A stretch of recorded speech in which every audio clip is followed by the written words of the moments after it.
भोले बाबा आए आपके घर, जीवन को खुशियों से भर दे।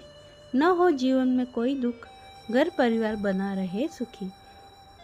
आप सबका दिन शुभ और मंगलमय हो।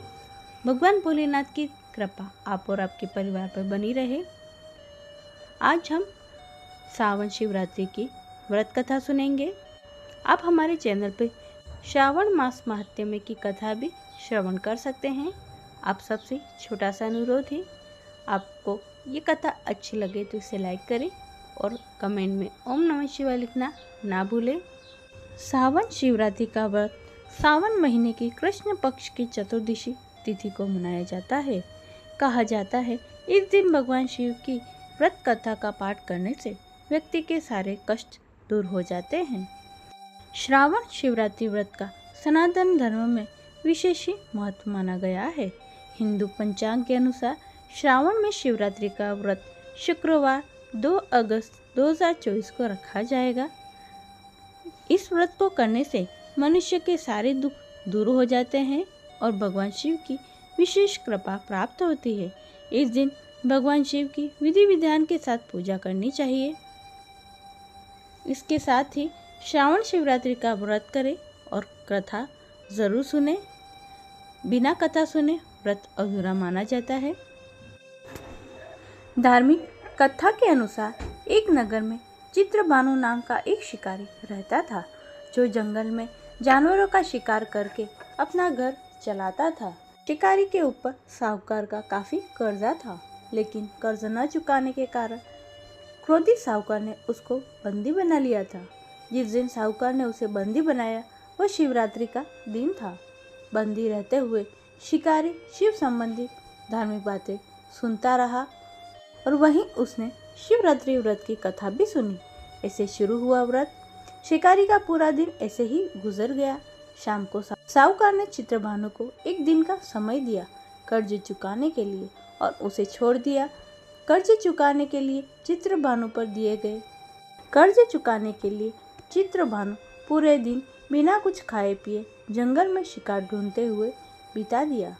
ऐसे ही शाम निकल गई और रात हो गई। इसके बाद वो रात बीतने के इंतजार में बेल के पेड़ पर चढ़ गया। इसी पेड़ के नीचे शिवलिंग था। बिना जाने शिकारी बेलपत्र तोड़कर नीचे की तरफ गिरा रहा था, जो कि संयोगवश शिवलिंग पर गिर रहे थे। उससे उसका व्रत पूरा हो गया। पूरी हुई प्रथम पहर की पूजा। शिकारी शिकार की तलाश में घूमते हुए चित्रभानु को तालाब के किनारे एक गर्भिणी हिरणी दिखाई दी, जो कि पानी पीने के लिए आई थी। उसका शिकार करने के लिए उसने धनुष बाण निकाला। उस हिरणी ने चित्रभानु को देख लिया। इस पर उसने शिकारी से कहा, उसके प्रसव का समय है, तुम 2 जीव की हत्या करोगे, यह ठीक नहीं है। हिरणी ने शिकारी से वादा किया, जब उसका बच्चा इस दुनिया में आ जाए तब वो खुद आएगी, तब वह उसका शिकार कर सकता है, लेकिन अभी उसे जाने दे। शिकारी ने उसकी बात मान ली और जाने दिया।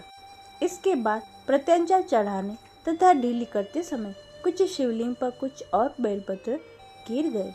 ऐसे में चित्रभानु से अनजाने में शिव की प्रथम पहर की पूजा भी हो गई। ऐसे हुई दूसरे पहर की पूजा। कुछ देर बाद शिकारी को एक और हिरनी दिखी। उसे देखकर वो बहुत ही खुश हुआ और शिकार करने के लिए तैयार हो गया। हिरनी ने उसे निवेदन किया कि वो कुछ ही देर पहले ऋतु से निवृत्त हुई है। मैं अपने प्रिय को ढूंढ रही हूँ। मैं एक कामातुर विरहिणी हूँ। जैसे ही मुझे मेरा पति मिल जाएगा वैसे ही मैं आ जाऊंगी। रात का आखिरी पहर बीतने वाला था।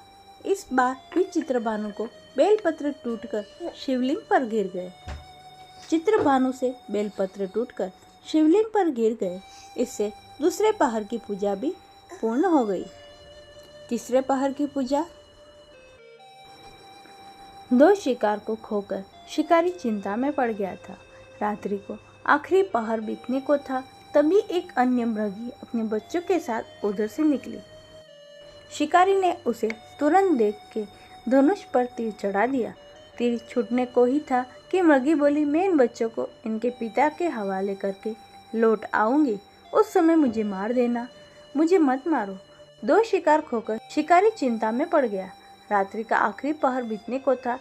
मैं इन्हें इनके पिता को सौंपकर तुम्हारे पास तुरंत आऊंगी। मृगी की बात सुनकर शिकारी को उस पर दया आ गई। उसने उसे भी जाने दिया। मैं इन्हें इनके पिता को सौंपकर तुम्हारे पास तुरंत लौट आऊंगी। मृगी की बात सुनकर शिकारी को उस पर दया आ गई। उसने उसे जाने दिया।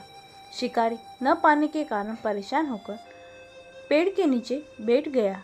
शिकार न कर पाने के कारण परेशान होकर पेड़ पर बैठा शिकारी बेलपत्र तोड़ तोड़ कर नीचे फेंकता रहा। इस तरह से उसने तीसरे पहर की पूजा भी स्वतः ही संपन्न कर दी। इस तरह से उसकी तीसरे पहर की पूजा भी स्वतः ही संपन्न हो गई। पूरी रात इंतजार करने के बाद सुबह शिकारी को एक हिरण दिखा। उसने निश्चय किया कि वह उसका शिकार जरूर करेगा। शिकारी ने प्रत्यंचा चढ़ा ली। इस पर हिरण ने कहा, अगर उससे पहले आई 3 हिरणों और उनके बच्चों का शिकार उसने किया होता तो उसका भी शिकार कर ले, जिससे उसने वियोग में दुखी ना होना पड़े। लेकिन अगर उन्हें जीवन दान दिया है तो उसे भी छोड़ दे। जब वो उन सभी से मिल लेगा तो वो आ जाएगा। यह सुनकर शिकारी ने उस हिरण को रात भर का घटनाक्रम बताया। तब हिरण ने कहा कि वो तीनों हिरणियां उसी की पत्नी हैं। हिरण ने शिकारी से कहा कि जिस तरह से तीनों हिरणियां प्रतिज्ञाबद्ध होकर यहाँ से गई, अगर उसकी मृत्यु हो जाती तो वो धर्म का पालन नहीं कर पाएंगी। हिरण ने कहा, जिस तरह से उसने विश्वास कर हिरणियों को जाने दिया, उसी तरह उसे भी जाने दे। वह जल्दी ही पूरे परिवार के साथ शिकार के सामने हाजिर हो जाएगा। जाने अनजाने में ही सही, उपवास, रात्रि जागरण और शिवलिंग पर बेलपत्र चढ़ाने से शिकारी का हिंसक हृदय अब निर्मल हो गया था।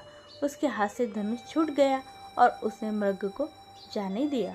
थोड़ी देर में वह मृग सपरिवार शिकारी के सामने उपस्थित हो गया, किंतु जंगली पशुओं की ऐसी सत्यता और सामूहिक प्रेम भावना देखकर शिकारी को बड़ी ग्लानि महसूस हुई। उसने मृग परिवार को जाने दिया और अपने कठोर हृदय को जीव हिंसा से सदा के लिए हटा दिया। शिकारी के ऐसा करने पर भगवान शंकर जी ने प्रसन्न होकर उसे अपने दर्शन दिए और उसे सुख समृद्धि का वरदान दिया। इस प्रकार व्रत पूरा करने पर चित्रभानु को मोक्ष मिल गया। उसकी मृत्यु के बाद शिकारी को शिवगण अपने साथ शिवलोक ले गए।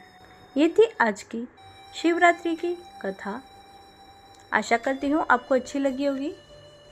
इसे लाइक करें, चैनल को सब्सक्राइब कर लें और कमेंट में ओम नमः शिवाय लिखना ना भूलें। सभी भक्तों को राधे राधे।